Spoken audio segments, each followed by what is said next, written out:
Memuji menyembah Tuhan Allah kita, saudaraku, sebab hanya Dia Tuhan yang layak untuk kita tinggikan.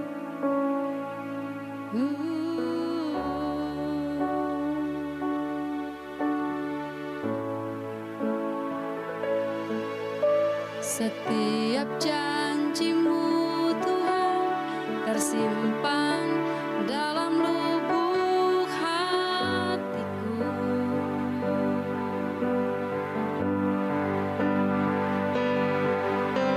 Lewati setiap masalah, setiap tetes air mata dalam hidupku.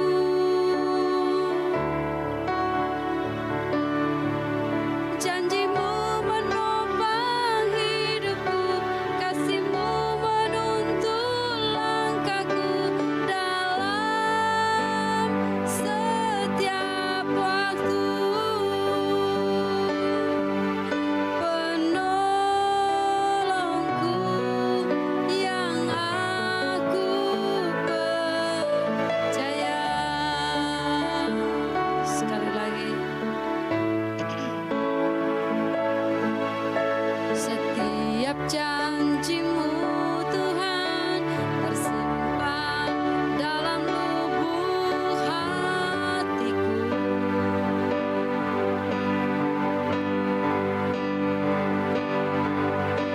Lewati setiap masalah, setiap tetes air mata dalam hidupku.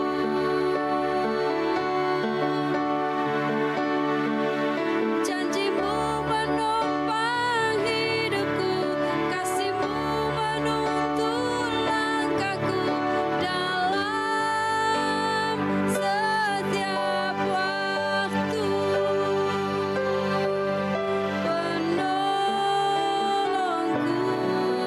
yang aku percaya.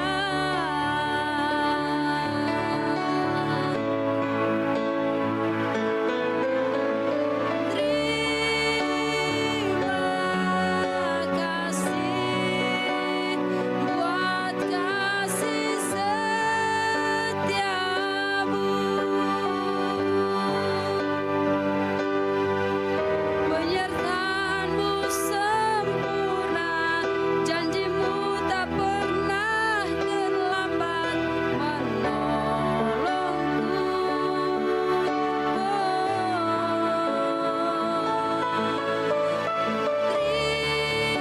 Terima kasih, ku berterima kasih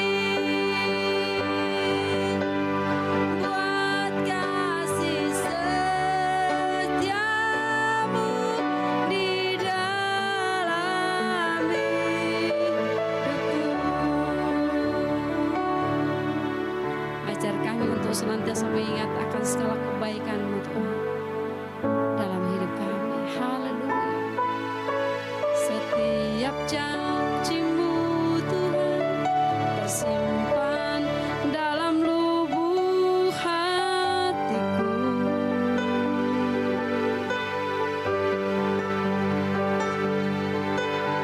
Lewati setiap masalah, setiap tetes air mata dalam hidupku.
janji-Mu kami ada sampai hari ini Tuhan.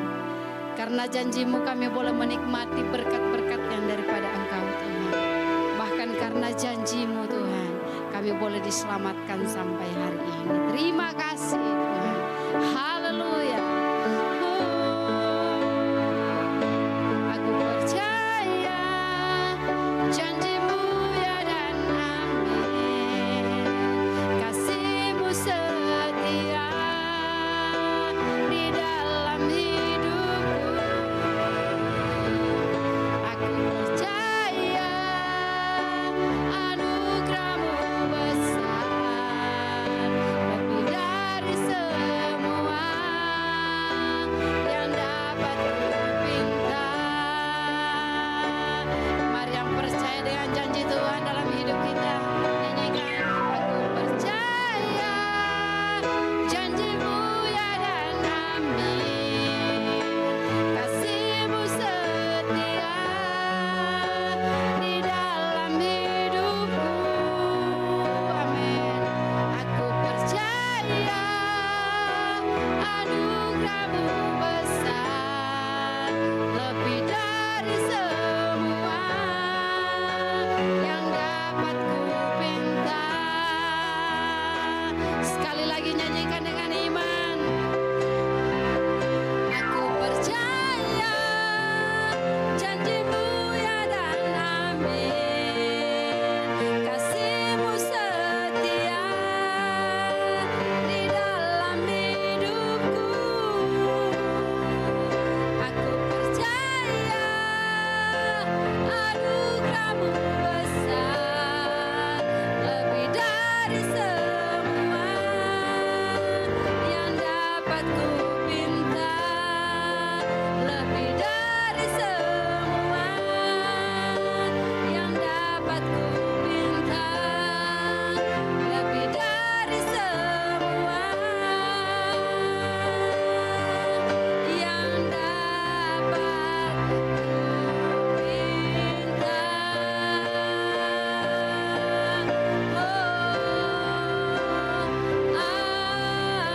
Amin.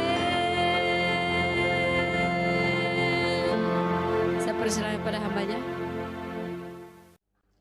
Shalom, selamat beribadah di hari Sabat ini. Dan saya sangat percaya bahwa kita semua yang ada di mana saja diberkati oleh Tuhan. Khususnya untuk jemaat LOB Ministry ya, yang melayani di hari Minggu ini. Biarlah berkat anugerah daripada Allah Bapa di surga senantiasa menyertai saudara. Mari saudara, sebelum kita masuk dalam firman Tuhan, saya mau bawa saudara untuk berdoa sejenak. Pejamkan mata semua yuk. Bapa di surga, terima kasih. Kami mengucap syukur buat kasih setia dan anugerah-Mu yang besar atas kami. Dan kami yakin dan percaya bahwa keadaan kami semua adalah baik-baik saja. Karena yang menyertai kami adalah Tuhan yang hidup, Tuhan yang ajaib, Tuhan yang dahsyat, yang tidak pernah lalai akan janjinya. Terima kasih Tuhan bahwa kami boleh menjadi milik kepunyaan-Mu dan kami bangga menjadi anak-anak-Mu. Ini waktunya kami mau dengar sabda firman Tuhan, materaikan dengan darah Yesus. Setiap kebenaran firman yang kami dengar, biarlah memberikan kami kekuatan pengharapan baru dan semakin mengenal kepada Engkau, Allah yang benar, Allah yang hidup, pribadi yang nyata atas kehidupan kami. Sehingga dalam segala sesuatu yang kami kerjakan, kami jadi saksi Tuhan. Terpujilah nama Tuhan. Di dalam nama Tuhan Yesus kami siap dengan firman. Haleluya. Amin. Apa kabar saudara? Luar biasa ya. Mari saudara, kita langsung saja. Kita buka di dalam kitab Ayub 42 ayat yang kedua sampai ayat yang ke-6. Kita akan bicara tentang kedahsyatan Tuhan. Kita akan bicara tentang Tuhan kita yang tidak pernah lalai akan janjinya. Kita akan bicara tentang wow, bagaimana mengikuti Tuhan adalah hal yang terindah dalam hidup kita. Mungkin beberapa orang berkata, ikut Tuhan itu banyak penderitaan loh Ibu Valen. Ya, Firman sudah berkata kemalangan orang benar itu banyak. Ya, hidup benar aja kemalangannya banyak, apalagi kalau hidupnya nggak benar. Punya Tuhan yang hidup, yang mengulurkan tangannya setiap saat untuk menolong kita, itu masalah aja banyak gitu ya, apalagi nggak memiliki Tuhan yang hidup. Jadi berbahagialah saudara kalau hari ini kita semua ada di dalam masalah, ada dalam persoalan. Karena dengan masalah dan persoalan sesungguhnya Tuhan sedang menjaga hidup kita, melatih kita, membentuk kita menjadi pribadi-pribadi yang kuat, pribadi-pribadi yang semakin mengandalkan Tuhan, pribadi-pribadi yang berjalan dengan kekuatan iman percaya. Amin saudara. Mari kita sama-sama kita masuk di dalam Ayub 42 ayat yang kedua. Aku tahu bahwa engkau sanggup melakukan segala sesuatu dan tidak ada rencanamu yang gagal. Ini kata Ayub setelah sekian panjang waktu dia mengalami banyak pencobaan, mengalami banyak yang namanya hinaan, banyak ngalamin yang namanya ejekan. Dia mengalami sesuatu yang manusia biasa mungkin tidak akan sanggup untuk menanggungnya. Tetapi Allah memberikan izin untuk dia mengalami ini karena Allah tahu bahwa dia sanggup untuk menyelesaikannya. Dia punya kekuatan ekstrem daripada Tuhan. Karena kalau saudara baca dalam kitab Ayub 1, didapatkan Ayub adalah pribadi yang saleh, takut akan Tuhan, suka beribadah, suka menyembah Tuhan, suka membawa persembahan tiap pagi-pagi hari. Saudara, Tuhan memilih. Terkadang mungkin saudara berkata, kenapa harus saya yang mengalami masalah persoalan? Kenapa harus saya yang mengalami banyak penderitaan? Satu hal kalau saudara mau renungkan, saudara dan saya adalah orang pilihan Tuhan untuk memikul salib dan menyelesaikannya. Di balik salib selalu ada kemuliaan. Amin saudara. Dan di dalam Ayub 42, ini adalah kitab terakhir dari kitab Ayub. Dan kita lihat bagaimana Ayub menyatakan bahwa Tuhan itu seperti ini gitu, seperti yang dia tahu pada akhirnya. Sebelum-sebelumnya mungkin dia berkata, ya sudahlah, lahir telanjang juga terserah Tuhan mau ngapain sama hidupku gitu kan ya. Terserahlah apa maunya Tuhan. Seakan-akan Tuhan berbuat jahat dalam dirinya. Walaupun firman berkata Ayub tidak berdosa dengan mulutnya, tapi tetap masih ada keluhan, tetap masih ada keraguan-keraguan di sana. Tetapi pada akhirnya Ayub harus mengakui bahwa Allah yang dia sembah, Yahweh yang dia sembah adalah pribadi yang hidup, pribadi yang dahsyat, pribadi yang tidak pernah meninggalkan dan punya rencana besar dalam kehidupannya. Dan dia berkata, aku tahu bahwa Tuhan, engkau sanggup melakukan segala sesuatu. Engkau sanggup melakukan segala sesuatu, bukan hanya satu hal, segala hal. Menurut saudara, apa yang Tuhan tidak bisa kerjakan? Tidak ada satupun di muka bumi ini Tuhan tidak bisa menyelesaikan. Tidak ada satupun yang Tuhan tidak bisa kerjakan. Tidak ada satupun yang membatasi ataupun kuasa yang bisa membatasi kuasa Tuhan bekerja atas kehidupan orang percaya, saudara dan saya. Amin saudara. Dan tidak ada rencanamu yang gagal.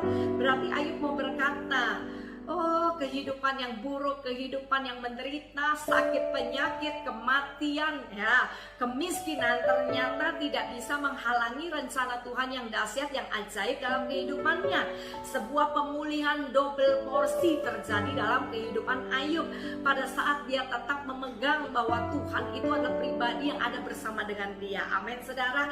Apakah hal itu hanya terjadi ketika di zamannya Ayub? Tidak saudara. Sampai hari ini Allah yang kita sembah itu sama dengan Allah yang Ayub sembah, dan Allah yang sama mengerjakan perkara yang sama, Allah yang sama melakukan hal-hal yang ajaib sampai hari ini, bahkan sampai selama-lamanya. Dan dikatakan firman-Mu, firman Tuhan, siapakah dia yang menyelubungi keputusan tanpa pengetahuan? Kita nggak ngerti apa-apa. Kita mungkin tidak tahu besok akan apa yang terjadi, minggu depan apa yang akan terjadi. Tetapi satu hal yang saya tahu adalah hari esok sudah ada di tangan Tuhan. Tahun depan sudah ada di tangan Tuhan. Nanti sore itu sudah ada di tangan Tuhan. Oleh sebab itu jangan ragu saudara, bahwa kita ini adalah orang-orang yang dipercayakan dalam masalah, tapi juga diberikan kekuatan, kemampuan untuk menyelesaikannya bersama dengan Tuhan. Tuhan. Supaya apa? Supaya ketika Tuhan berkata, aku memilih engkau, memilih saya, gitu ya saudara ya, untuk kita ini menjadi nabi atas segala bangsa. Di dalam rahim ibu kita, dalam Yeremia 1 ayat 5 sudah dibentuk oleh Tuhan untuk menjadi nabi bagi bangsa-bangsa, menjadi penyambung lidah Tuhan, menjadi saksi Tuhan. Kalau kita tidak punya pengalaman pribadi dengan Tuhan, saudara dan saya mau cerita apa tentang Tuhan yang hebat? Kalau kita hanya berkata kepada semua orang percaya oh Yesus gitu ya, maka kau akan selamat. Setiap orang di luar Tuhan ingin juga melihat apa yang sebenarnya Tuhan kerjakan dalam hidup kita, siapa sesungguhnya Tuhan itu. Justru itu melalui hidup saudara dan melalui hidup saya, dunia harus melihat Yesus. Pengalaman hidup dengan Tuhan, perjalanan iman kita itu akan menyatakan bahwa Yesus kita itu dahsyat, Yesus kita itu hidup, katakan amin. Kelakuan hidup kita, perkataan kita, cara berpikir kita, tingkah laku kita yang serupa dengan firman itu yang akan menyatakan Kristus bagi semua orang. Kekayaan itu bukan salah satu yang bisa dibanggakan untuk kita berkata bahwa saya diberkati Tuhan. Tetapi kerendahan hati salah satunya adalah sifatnya Kristus. Lemah lembut itu adalah sifatnya Kristus. Tidak melakukan perzinahan itu adalah sifatnya Kristus. Tidak cinta uang itu adalah Kristus. Oleh sebab itu saudara jangan melulu selalu kita berpikir bahwa kalau saya diberkati harus saya menjadi kaya dan uangnya banyak. Enggak saudara, kaya bukan bicara materi saja. Kaya itu bicara mentalitas. Banyak orang yang memiliki banyak tapi mentalitasnya miskin.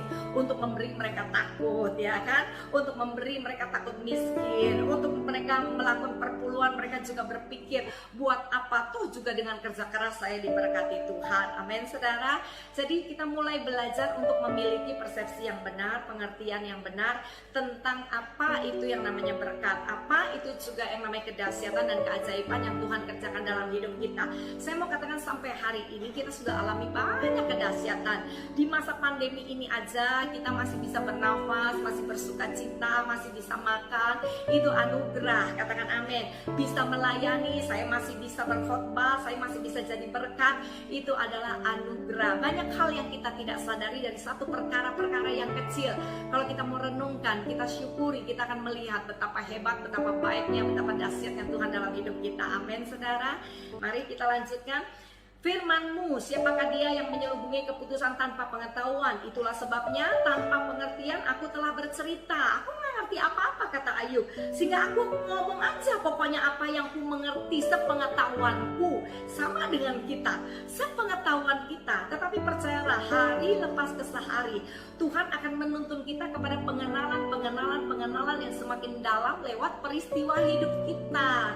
Yang Ayub alami adalah peristiwa hidup, bukan hanya kata orang, bukan hanya firman yang didengar, tetapi firman yang menjadi manusia itu tinggal diam di dalam kehidupan Ayub dan termanifestasi dengan sebuah pemulihan, dengan sebuah keselamatan yang diberi kepadanya. Ya, itulah sebabnya tanpa pengertian aku telah bercerita tentang hal-hal yang sangat ajaib bagiku dan yang tidak ku ketahui. Firman Tuhan, dengarlah, maka akulah yang akan berfirman. Tuhan ini ngomong nih sama si Ayub ya. Aku akan menanyai engkau supaya engkau memberitahu aku. Aku ingin tahu sih pendapatmu tentang aku seperti apa. Saudara pernah kan berpikir bahwa Tuhan itu juga kepengen tahu loh. Tuhan juga kepengen mengerti gitu loh. Apa sih yang saudara dan saya pikirkan tentang dia? Mungkin kita berkata Tuhan kan maha tahu, Tuhan kan maha mengerti, Tuhan menyelidiki hati ya. Tapi suatu saat Tuhan juga ingin mendengar sebuah pengakuan dari lidah bibir kita. Apakah dalam segala keadaan baik itu baik ataupun itu buruk, kita tetap bisa berkata Tuhan itu baik. Kita bisa berkata dia adalah Bapa yang setia. Kita bisa berkata bahwa dia Tuhan tidak pernah meninggalkan kita. Tangan kuat, tangan kasih-Mu selalu menuntun dan memegang hidupku, dan aku tidak akan pernah terkalahkan karena aku adalah anak raja. Ayo saudara, kita mulai koreksi apa yang keluar dari lidah bibir kita setiap hari, karena firman berkata ini lidah bibir kita ini punya kuasa. Hidup mati dikuasai oleh lidah. Siapa yang suka menggemakan makan buahnya. Dan lidah ini diberi kuasa sejak masa penciptaan di dalam kitab Kejadian sampai hari ini. Apapun yang keluar dari mulut orang benar yang dipenuhi oleh Roh Kudus, maka ada kuasa untuk mencipta keadaan. Amin saudara. Kalau saudara berkata saya anak raja, saudara akan berdiri sebagai anak raja. Kalau saudara berkata saya orang miskin, saudara akan jadi miskin selamanya. Kalau saudara berkata Tuhan Yesus baik, saudara akan terus terus menikmati keadaan yang baik. Kalau saudara terus menggerutu, maka saudara akan mengubah keadaan saudara, bahkan seperti neraka di bumi, saudara. Jadi segala sesuatu bukan keputusan Tuhan, itu keputusan kita. Keputusan Tuhan adalah satu, rencananya tidak pernah gagal. Amin, saudara. Dan segala sesuatu yang saudara dan saya anggap tidak bisa atau tidak mungkin, Allah kita sanggup untuk melakukannya. Dan tepat pada waktunya Dia akan menyatakan kedahsyatannya dalam kehidupan kita orang percaya. Nah, di ayat yang keempat, firman-Mu dengarlah, maka akulah yang akan berfirman. Aku akan menanya engkau supaya engkau memberitahu aku. Hanya dari kata orang saja. Ini akhirnya jawab nih si Ayub nih, dia ngaku ya. Mungkin kita juga dulunya, kalau hari ini saudara sudah mengalami Tuhan, puji Tuhan, dulunya kita juga selalu mendengar kesaksian orang lain. Kita dengar kesaksian orang lain dan kita berkata, wah hebat ya, si ibu itu diberkatin ya, bapak itu dipulihkan, oh itu bapak dipakai orang, dipakai Tuhan ya, oh si ibu dipakai Tuhan luar biasa, oh hidupku kok nggak seperti nggak sama seperti mereka gitu ya, kok nggak sama gitu ya, kayaknya kok Tuhan nggak adil buat hidup saya. Nah hari ini mungkin Ayub juga pernah berpikir seperti itu, sehingga Tuhan harus meyakinkan kepada dia untuk dia memproklamirkan, dia mendeklarasikan seberapa dia mengerti tentang Tuhan dan apa yang sedang terjadi dalam hidupnya. Apakah dia tetap percaya bahwa Allah punya rencana besar dalam kehidupannya, sekalipun secara kasat mata keadaannya sangat buruk, saudara ya. Keadaan hari-hari ini juga sangat buruk kata orang. Tapi yang saya percaya adalah firman selalu mengatakan setiap hari adalah harinya Tuhan. Dan setiap hari Tuhan memberkati engkau dengan kasih karunia yang baru dan baru dan baru dan baru setiap hari. Amin. Ayo saudara sama-sama katakan baru dan baru setiap hari. Setiap hari kita rasakan berkat yang baru. Setiap hari kita nikmati kasih setia yang baru. Setiap hari kita bersama dengan Dia dengan perkara-perkara yang baru. Kalau saudara tidak pernah melihat perkara yang baru, saudara tidak pernah melihat mujizat yang baru, saudara tidak pernah mengalami pengalaman baru dengan Tuhan, rugi saudara. Kenapa? Karena Allah kita itu hidup. Dia bukan dongeng, Dia bukan cerita, Dia bukan hanya sekedar agama, tetapi Dia pribadi yang hidup, yang memberikan hidupnya di atas kayu salib untuk hidup saudara dan saya, sehingga barang siapa yang percaya diselamatkan ya. Hanya dari kata orang saja aku mendengar tentang engkau. Ini aku dosa ya. Hanya dari kata orang saja aku mendengar tentang engkau, tetapi sekarang mataku sendiri memandang engkau. Oleh sebab itu aku mencabut perkataanku, dan dengan menyesal aku duduk dalam debu dan abu. Ini sebuah penyesalan, sebuah pertobatan. Tuhan senang saudara kalau melihat anak-anaknya datang merendahkan diri di hadapan Tuhan dan bertobat saudara. Kita harus merubah cara berpikir kita tentang Allah kita. Kenapa kita bisa salah berpikir tentang Allah? Karena kita tidak pernah intim dengan Dia. Kita tidak pernah menyediakan waktu untuk berdiskusi, berbincang-bincang, berkomunikasi dengan Dia. Kita nggak pernah beri waktu yang terbaik pagi-pagi hari sekali untuk bangun dan menyembah Dia, membawa ukupan, membawa dupa yang harum, membawa ucapan yang syukur, dalam segala ucapan syukur di hadapan Tuhan kita yang hidup, yang sudah memberikan nafas buat kita. Menyadari dari perkara yang kecil, hari ini masih bisa makan sekalipun dengan tempe, sekalipun mungkin dengan tahu, hanya dengan sayur kangkung, tapi minimal kita masih bisa makan. Hari ini tubuh kita sehat, itu adalah anugerah. Amin saudara. Dan saya mau yakinkan buat saudara, kalau saudara setiap hari punya waktu baca Alkitab, saudara akan menemukan kedahsyatan demi kedahsyatan tentang Allah kita. Kenali Dia lewat firman dan kenali Dia lewat peristiwa hidup. Saya mau bawa saudara lewat dari kitab Ayub ini, kita akan belajar dari seorang yang namanya Elia, saudara ya. Saya tiba-tiba mendapatkan satu hikmat di situ untuk mengerti bahwa hidup kita ini per episode itu sudah ada yang atur ya. Saudara pernah dengar dan sering mendengar dikatakan begini, Tuhan itu dalangnya, kita ini wayangnya ya. Kalau saudara tinggal di Jawa mungkin saudara akan ngerti apa maksudnya ya. Ada permainan wayangan begitu, ada dalangnya. Jadi wayang itu bisa ke kiri, kalau si dalangnya bawa dia ke kiri, dia akan ke kanan. Kalau dalangnya bawa dia ke kanan, dia akan berhenti kalau dalangnya tidak bermain, kan begitu. Tetapi Tuhan kita adalah Tuhan yang tidak pernah berhenti. Setiap hari Dia mengajak kita dalam hal-hal yang enjoying sebenarnya saudara.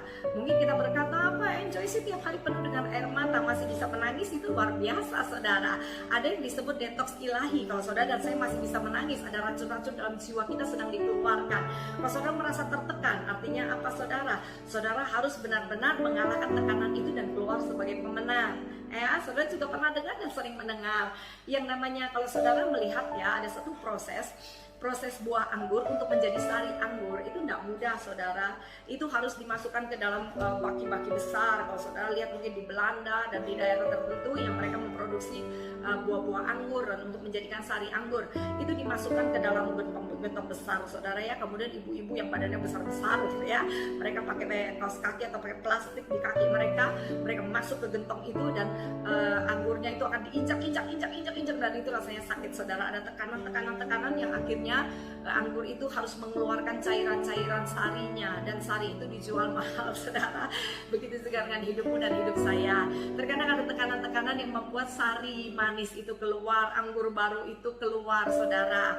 Jangan sampai mampet, saudara. Karena apa? Karena kita bersikukuh, kita bersikeras-keraskan hati, kita keras kepala ya, dengan dengki, dengan rasa iri hati kepada orang-orang di sekeliling kita. Mungkin kita juga berkata Tuhan tidak adil, begitu kan, saudara ya. Tetapi saya mau katakan tekanan itu akan mengeluarkan rasa manis dalam kehidupan kita kalau kita mau mengucap syukur dan membiarkan Tuhan masuk di dalam seluruh kehidupan kita, membentuk kita seperti apa yang Dia mau. Saudara, kita sering berkata juga bahwa kita ini adalah milik kepunyaan Tuhan. Tetapi apakah benar kita menyerahkan hidup kita sepenuhnya kepada kedaulatan Tuhan? Saya mau katakan asik dengan Tuhan, indah dengan Tuhan, keren dengan Tuhan. Amin. Saudara sudah mengalami Tuhan. Mari di tempat di mana saudara ada, tepuk tangan buat kemuliaan nama Tuhan. Haleluya.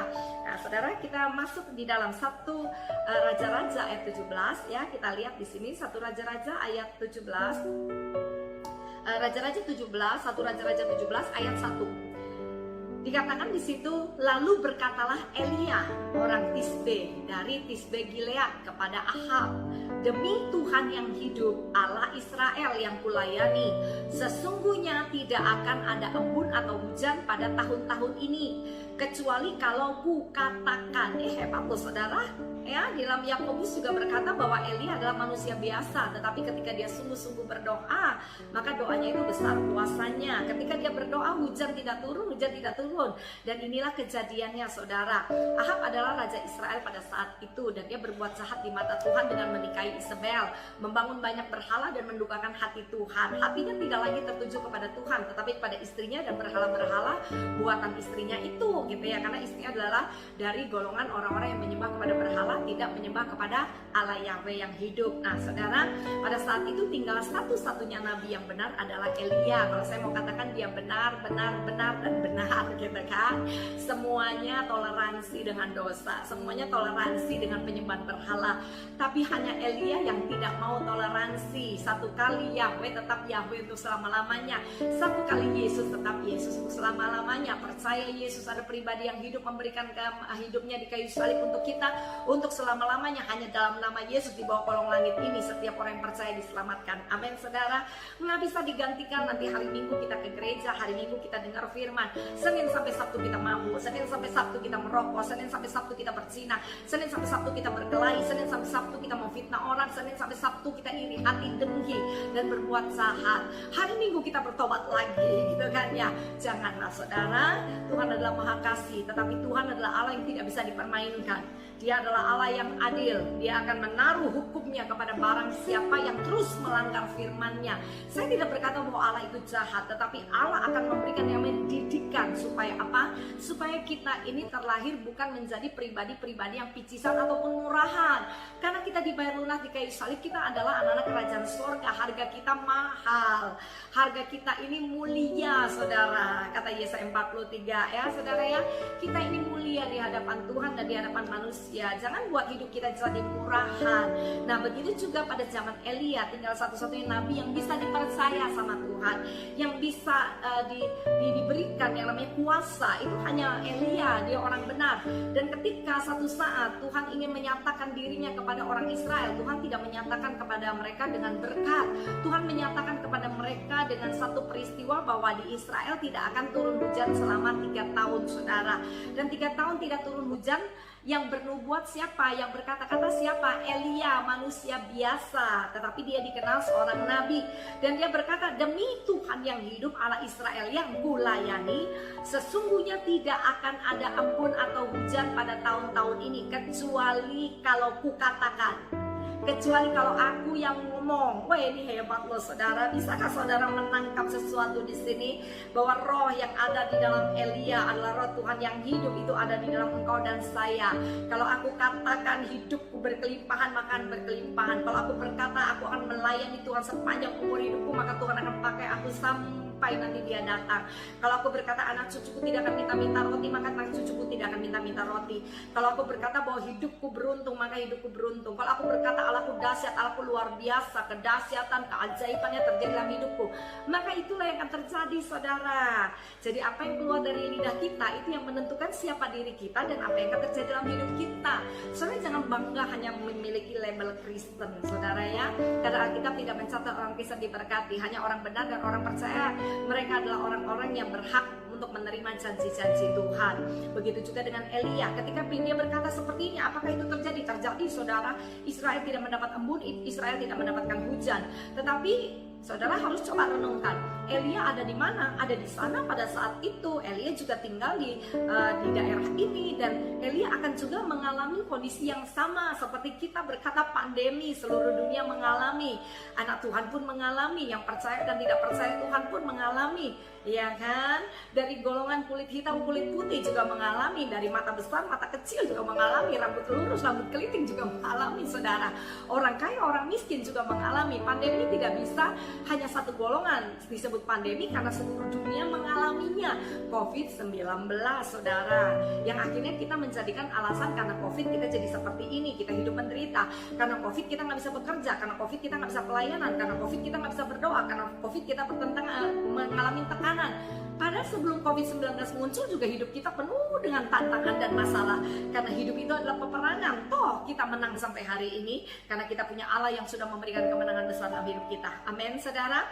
Baik saudara, mari kita lihat apa yang terjadi dengan Elia di saat masa kekeringan itu terjadi. Apakah Allah membiarkan dia? Tidak. Nah, oleh sebab itu saudara harus percaya, di masa kekeringan sekalipun, di masa yang tidak mungkin sekalipun, asal engkau dan saya tetap berseru kepadanya, tetap mengandalkan dia, tetap fokus kepada dia, tetap fokus kepada firman, tetap hidup sesuai dengan firman, maka pemeliharaan keajaiban Tuhan itu tetap terjadi dalam kehidupan kita. Bahkan tanda-tanda ajaib itu menjadi bagian hidup kita. Amin. Oke saudara, kita lihat ayat yang kedua. Kemudian datanglah firman Tuhan kepadanya, pergilah dari sini, berjalanlah ke timur dan bersembunyilah di tepi sungai Kerit, di sebelah timur sungai Yordan. Tadi disuruh tampil jadi pahlawan, sekarang disuruh sembunyi sama Tuhan ya toh.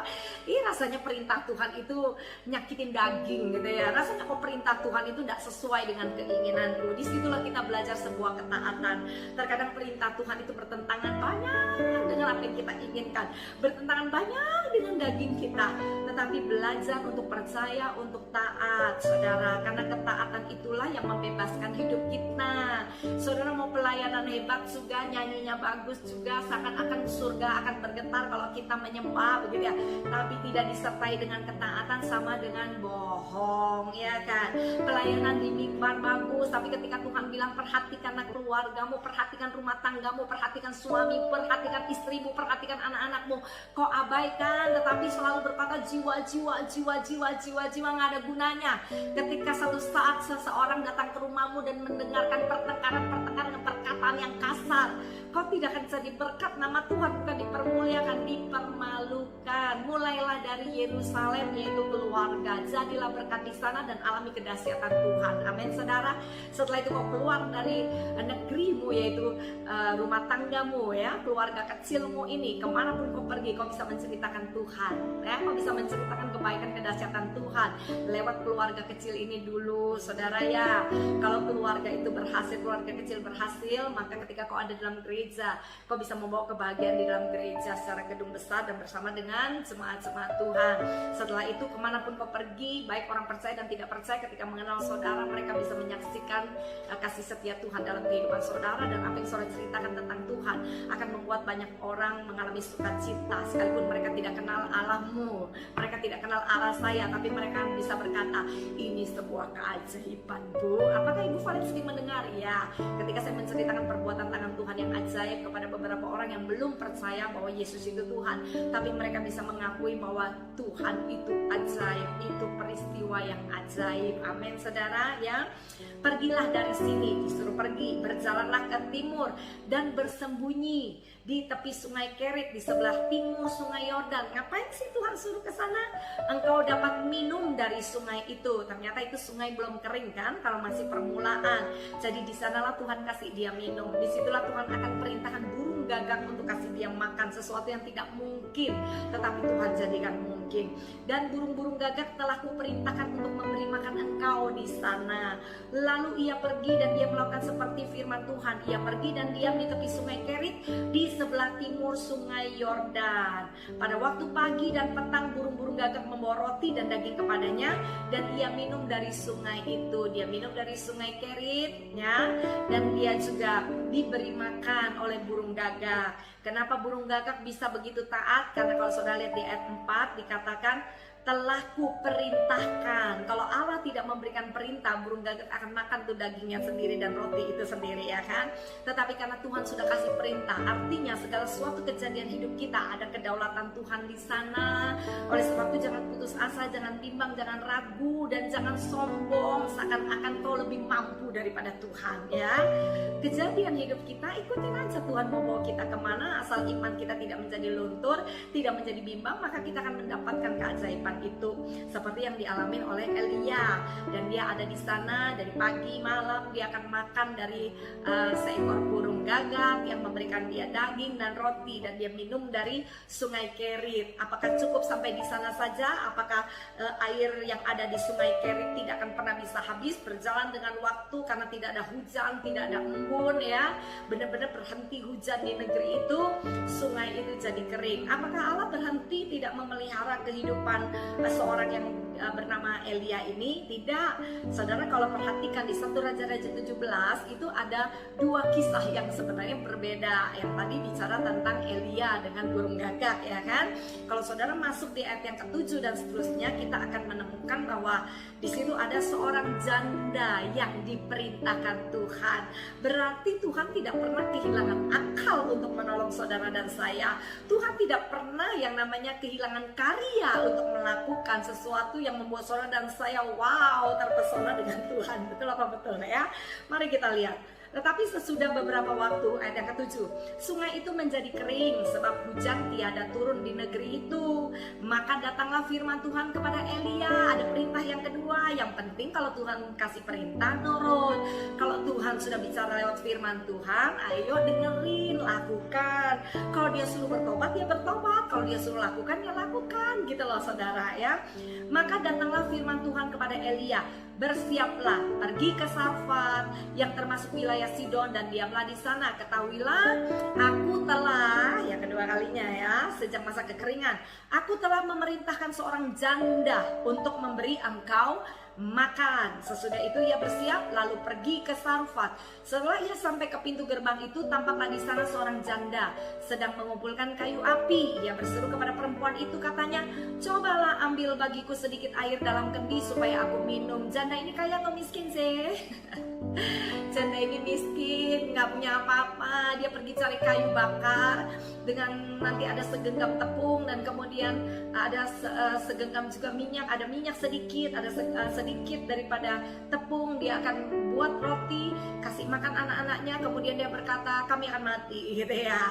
Tetapi yang aneh, Tuhan memilih yang tidak mungkin ini untuk menjadi mungkin. Betul nggak sih? Kalau orang miskin katanya saya kurang gitu ya, nggak punya apa-apa.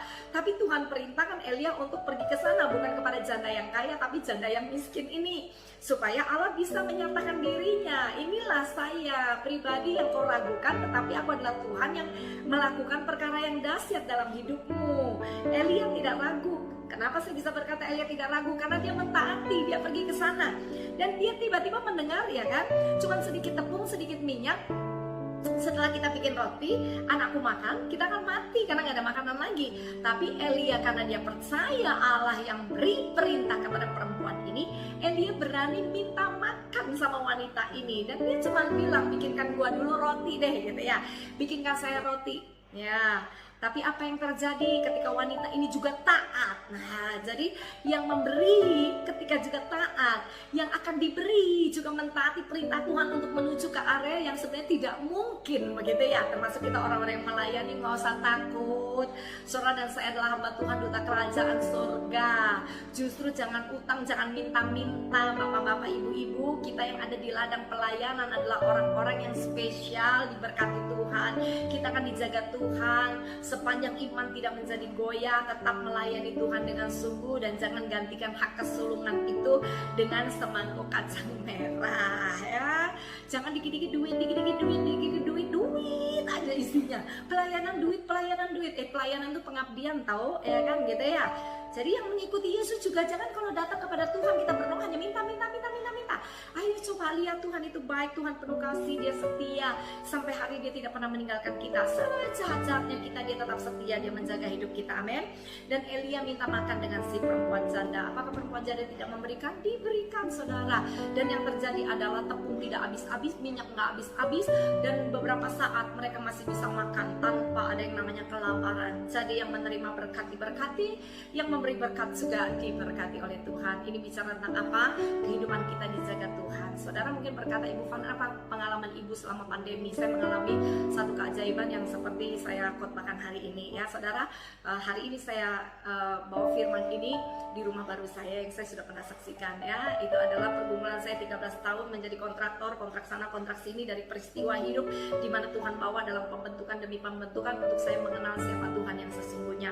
Ketika saya masuk dalam rumah ini, saudara, saya nggak tahu lagi bagaimana interior sudah mulai dibuat, tetapi yang namanya pandemi membuat kita nggak bisa bekerja dan lain-lain. Saudara mengerti maksud saya ya. Dan singkat cerita, saudara, saya nggak bisa panjang-panjang. Kalau saudara mendengarkan kesaksian ini, saudara bisa buka YouTube saya di tempat yang lain ya, saudara ya. Dan saudara, benar-benar Tuhan itu ajaib. Interior saya, seluruh rumah saya full, dari 2 kamar, kamar yang ketiga, kemudian kitchen set, saudara, kemudian pantry, tempat di daerah makan. Kamar kami penuh dengan full interior, saudara ya. Tapi yang hebat adalah ketika ibu itu saya tanya setelah semuanya jadi budgetnya berapa, dari awal dia nggak pernah ngomong budgetnya berapa. Dia cuma bilang, dari awal saya ketemu dengan Cece, dia panggil saya Cece ya. Dari awal saya ketemu Cece, Tuhan sudah taruh di hati saya disuruh kasih. Jujur saya juga belajar, karena jujur ya Cece, dia bilang interiormu ini banyak, artinya itu ratusan juta, saudara. Dia bilang, tapi saya juga mau belajar taat, ini masa perkenananmu, dia bilang sama saya begitu. Pada dia jemaat yang saya temui di sebuah gereja, saudara ya. Dan dia bilang, ini untuk Cece, ini masa perkenananmu, saya juga belajar taat, Cece nikmatilah rumah hasil doamu, dia bilang begitu. Jadi semua isi dalam rumah saya itu gratis. Dan satu saat saya bicara dengan anak saya nanya begini, Mama, kita punya sofa yang lama, ini mau diapain gitu ya.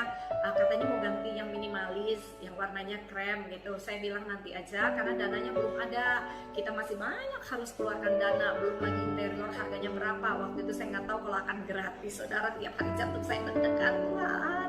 Saya nangis dengan Tuhan dan cuma bilang, Tuhan, saya nggak boleh utang karena saya ini hambamu. Saya juga nggak tahu bagaimana caranya bayar, karena di luar rencana saya semua ini terjadi. Tapi saya percaya Tuhan akan buka jalan. Saya cuma ngomong begitu, tapi saya selalu tanya, Tuhan mau kerja apa? Saudara tahu Tuhan cuma bilang apa? Duduk diam di sana, tunggu dan lihat, aku akan lakukan sesuatu untuk hidupmu. Dan ternyata saya mendapatkan semuanya adalah anugerah, saudara. Waktu saya ngobrol dengan anak saya tentang sofa itu, tiba-tiba saudara, saya bilang nggak usah ya, kita pakai yang lama aja, masih bagus kok gitu ya, dan cukuplah untuk rumah gitu ya.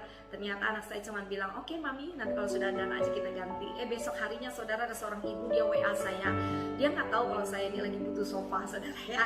Dan dia WA saya, dia cuma bilang, Ibu Valen, dia kasih saya gambar, saudara, banyak gambar sofa-sofa begitu. Dan akhirnya di bawah dia bilang begini, di tulisan yang paling bawah dia cuma bilang, Ibu Valen boleh pilih salah satu set dari semua gambar sofa, warnanya apa, pakai kulit atau kain, nanti saya akan buatkan, saya akan kirim ke rumah ibu. Saya nangis, saudara, sekalipun saya sudah sering lihat mujizat, saya sudah lihat banyak kebaikan Tuhan, tapi hari itu saya masih bisa tetap menangis. Saudara tahu kenapa? Karena saya nggak butuh banget sofa, karena saya sudah punya sofa yang lama dan masih bagus, saudara. Dan singkat cerita, sofa itu sudah ada di rumah saya. Nah, sofa lama saya juga nggak jadi di kemana-manain, saudara. Sama si ibu itu dibawa pergi, kemudian diganti kulitnya sesuai dengan yang baru. Jadi di rumah saya ada 2 set sofa dan cukup untuk rumah saya. Seandainya cuma 1 set, ternyata masih banyak tempat yang kosong. Dengan 2 set sofa, rumah saya jadi lebih cantik, saudara ya.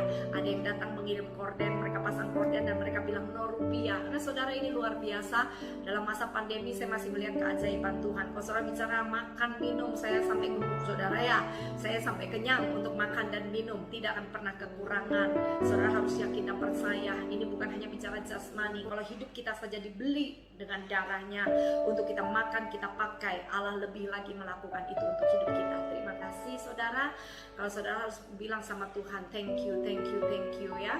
Saudara harus bilang sama Tuhan terima kasih, terima kasih, terima kasih. Saudara harus benar-benar menyadari bahwa segala sesuatu dalam hidup kita itu adalah ucapan syukur kita kepada Tuhan. Karena apapun yang ada pada hidup kita itu semua adalah anugerah Tuhan. Amin saudara, mari kita pejamkan mata.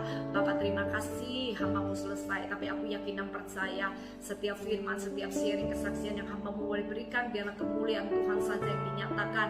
Kami semua boleh semakin terkagum akan Engkau. Ikut Tuhan adalah perkara yang indah dalam hidup kami. Jadi milik kepunyaan Tuhan itu adalah hal yang dahsyat yang kami boleh alami. Bahkan ketika kami dipercayakan untuk melayani pekerjaan Tuhan, ladang-ladang Tuhan yang sudah mulai menguning dan siap dituai, kami bangga memiliki Allah seperti Engkau yang berikan kami kemampuan untuk melakukannya. Buat kami semakin hari semakin terkesan, semakin hari mencintai-Mu, semakin hari semakin dalam mengagumi Engkau lebih dari apapun dan siapapun di sekeliling kami dan apa yang kami miliki. Dan biarlah ini menjadi satu prinsip hidup kami. Kami hidup hanya untuk senangkan hati Bapa. Memberkati setiap jemaat-Mu dimanapun mereka berada. Yang sakit Tuhan sembuhkan dalam nama Yesus. Yang kekurangan Tuhan menyatakan mujizat kuasa-Mu, sehingga dalam segala sesuatunya Tuhan Engkau dimuliakan. Di dalam keadaan yang tersesak sekalipun, terhimpit sekalipun, kami tetap akan lihat jalan keluar. Terima kasih Bapa, hamba-Mu ini selesai. Tapi berkat Abraham, Ishak, Israel menyertai kami semua, khususnya juga LOB Ministry, semakin hari berkembang, semakin menjadi berkat. Nama Tuhan dimuliakan. Terpujilah nama Tuhan di dalam nama Tuhan Yesus. Haleluya. Amin. Tuhan Yesus memberkati. Ku buka hati untuk jamaah.